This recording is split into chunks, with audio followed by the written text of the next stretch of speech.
Sambil membawa poster dan spanduk, sejumlah korban penipuan investasi properti mendatangi proyek pembangunan Kamaya Suites di Ngaglik, Sleman. Mereka menggelar aksi di lokasi proyek yang saat ini mangkrak. Para korban mengalami kerugian bervariasi mulai dari ratusan juta hingga miliaran rupiah.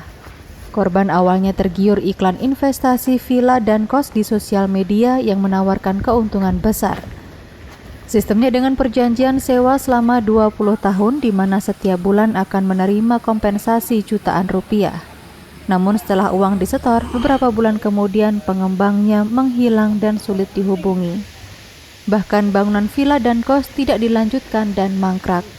Khususnya itu yang satu di sini namanya Kamaya Suite, yang kedua ada di daerah Jakal agak bawah, saya lupa di KM berapa, itu bukan Matamaya.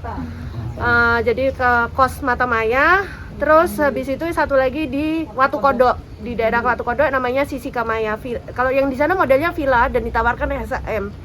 Dan itu juga tawaran janji manisnya itu memang betul-betul sangat menggiurkan untuk kami yang memang berencana untuk investasi jangka panjang. Dan invest itu menghasilkan kita dapat bulanan gitu.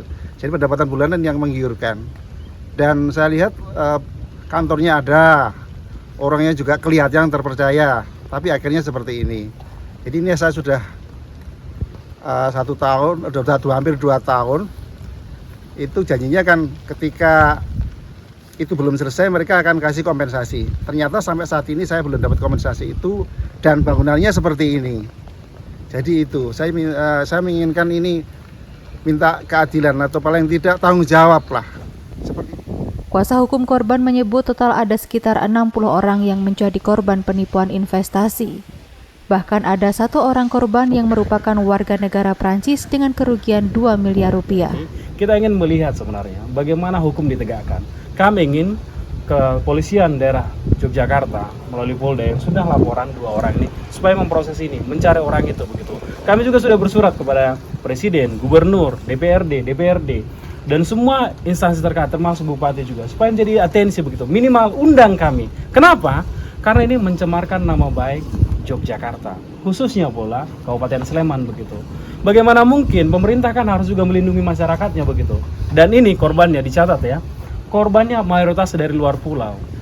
Para korban sendiri sudah melaporkan kasus ini ke Polda DIY dan berharap polisi serius menangani kasus ini. Korban juga meminta bantuan Presiden Prabowo agar pemerintah ikut menyelesaikan kasus penipuan investasi yang kian marak. Widi, RBTV.